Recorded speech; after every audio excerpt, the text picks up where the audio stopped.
सोचिए, आधी रात का वक्त है, चारों तरफ बस एक घना डरावना अंधेरा और एक टूटे हुए खंडहर के बीच से उठती हुई हवन कुंड की आग। आज के इस विश्लेषण में हम एक ऐसी कहानी की गहराइयों में उतरने जा रहे हैं जो सीधे इंसान के सबसे गहरे खौफ और अंधविश्वास से जुड़ी है। ये सिर्फ कोई आम डरावनी कहानी नहीं है, बल्कि इंसानी डर का किस तरह से मनोवैज्ञानिक शोषण किया जा सकता है, उसका एक बहुत ही दहला देने वाला सच है।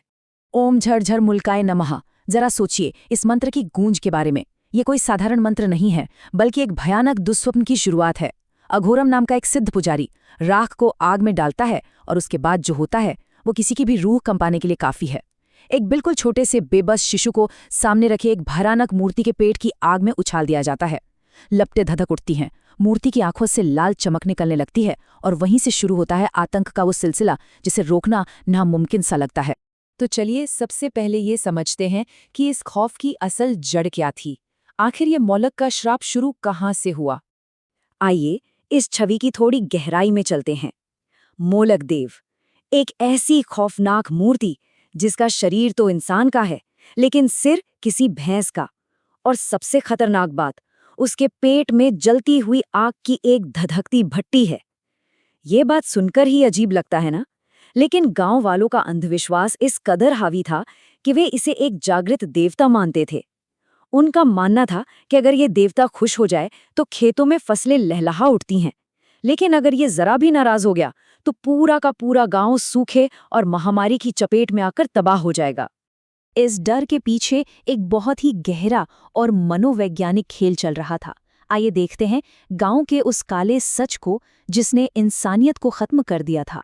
एक बेबस और विधवा माँ सरला की वो दर्दनाक चीख आज भी गूंजती सी लगती है। मैं भूखी मरने को तैयार हूँ, बीमारी भी झेल लूंगी, लेकिन अपने बच्चे की बलि नहीं दूंगी।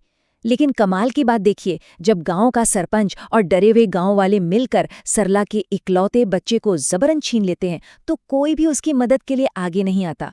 डर के आगे इंसानियत ने पूरी तरह से घुटने टेक दिए थे। सबको बस अपनी जान और अपने खेतों की पड़ी थी। अब सवाल ये उठता है कि ये पूरा का पूरा खौफ का तंत्र काम कैसे करता था। दरअसल अघोरम ने बहुत ही चालाकी से लोगों के सबसे बुनियादी डर का फायदा उठाया था। उसने लोगों के दिमाग में ये बात बैठा दी थी कि सूखा और बीमारी सिर्फ और सिर्फ मोलक का क्रोध है, और इस क्रोध को शांत करने की कीमत क्या थी? हर साल एक निर्मल निष्पाप बच्चे की बलि। भूख और बीमारी का डर इंसान से क्या कुछ नहीं करवा देता। लोग इतने खौफजदा थे कि उन्होंने मासूमों की हत्या को ही अपनी जान बचाने का एक जायज तरीका मान लिया था। लेकिन कहते हैं ना, जहां घोर अंधकार होता है वहां कभी न कभी रोशनी की किरण जरूर पहुंचती है। यही कहानी में एक नए और तार्किक दृष्टिकोण का प्रवेश होता है। अब इस स्लाइड के बारे में जो बात सबसे ज्यादा दिलचस्प है वो ये कि कैसे एक बिल्कुल साधारण सा सरकारी आंकड़ा इतनी भयानक सच्चाई को उजागर कर सकता है। जब जिला शिक्षा विभाग से राकेश इस गांव में पहुंचता है तो उसके पास एक सीधा सा डेटा था। स्कूल में शुरुआत में 75 बच्चे थे, लेकिन अब सिर्फ 19 बच्चे हैं। ये कोई रहस्यमयी बात नहीं थी, बल्कि एक बहुत ही ठोस सबूत था। इस एक छोटे से आंकड़े ने साबित कर दिया कि ये कोई भूत प्रेत की कहानी नहीं है, बल्कि गांव के बच्चे वास्तव में गायब हो रहे थे। और जब राकेश गांव में घूमता है तो उसे जो दृश्य दिखता है वो लिटरली दिल दहला देने वाला था। एक पुराने मंदिर के पास कुछ बच्चे मिट्टी से उसी भैंस के सिर वाली मूर्ति की आकृति बना रहे थे, और वो खेल क्या रहे थे? बलि का खेल।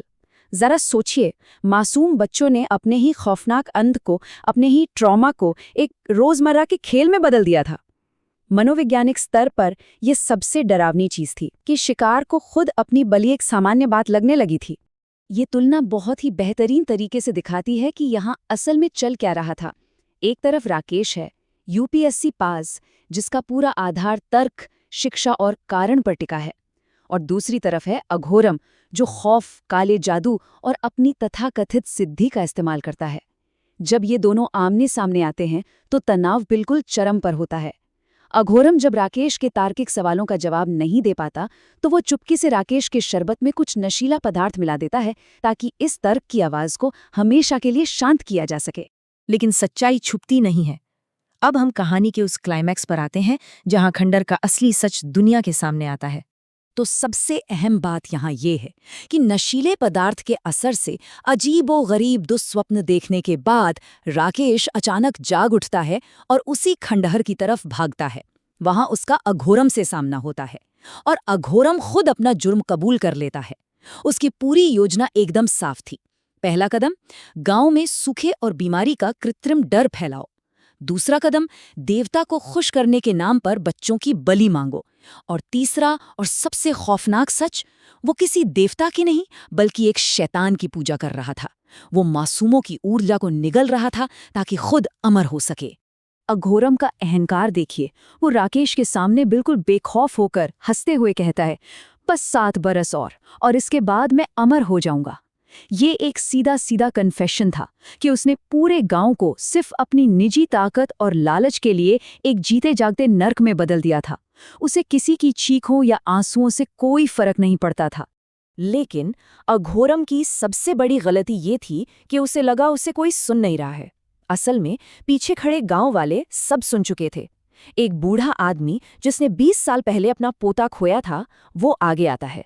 बरसों से जो खौफ की दीवार उनके दिमाग पर खड़ी थी, वो अब टूट चुकी थी और उसकी जगह ले ली थी उग्र प्रतिशोध ने। गांव वालों ने मिलकर उस हत्यारे अघोरम को उठाया और उसी मूर्ति के पेट में जलती हुई भट्टी में फेंक दिया, जहां उसने न जाने कितने मासूमों की जान ली थी। सब कुछ शांत हो गया। ऐसा लगा जैसे बुराई का अंत हो गया। लेकिन क्या वाकई ऐसा था? चलिए देखते हैं कहानी का ये आखिरी और सबसे चौंकाने वाला मोड़। अघोरम के अंत के बाद गांव में बरसों तक शांति रही। बच्चे वापस खेलने लगे, राकेश शहर लौट गया और सब कुछ एकदम नॉर्मल हो गया। लेकिन आइए देखते हैं कि चीजें वापस कैसे बदलती हैं। सालों बाद एक और काली अमावस्या की रात आती है। उसी खंडहर में किसी के फावड़ा चलाने की आवाज आती है और ये कोई और नहीं बल्कि अघोरम का अपना बेटा था। उसने मिट्टी से उस मूर्ति को वापस खोद कर निकाला और उसके चेहरे पर एक बहुत ही खतरनाक मुस्कान आ गई। अपने पिता की काली शक्तियों का इस्तेमाल करके उसने अघोरम की आत्मा को वापस उसी मूर्ति में स्थापित कर दिया। अब वो मूर्ति सिर्फ पत्थर का कोई टुकड़ा नहीं थी, वो खुद अघोरम था। और यहीं से ये सबसे बड़ा सवाल खड़ा होता है, क्या इतिहास सच में खुद को दोहराएगा? खौफ का वो दुष्चक्र जो खत्म हो गया था, वो अब फिर से शुरू हो चुका है। क्या इस बार कोई नया अन्वेषक इस अंधविश्वास को रोक पाएगा, या फिर ये गांव एक बार फिर हमेशा हमेशा के लिए उसी खौफ के अंधेरे में डूब जाएगा? ये एक ऐसा सवाल है जो एक गहरा और कभी न खत्म होने वाला सन्नाटा छोड़ जाता है, सोचने पर मजबूर कर देता है।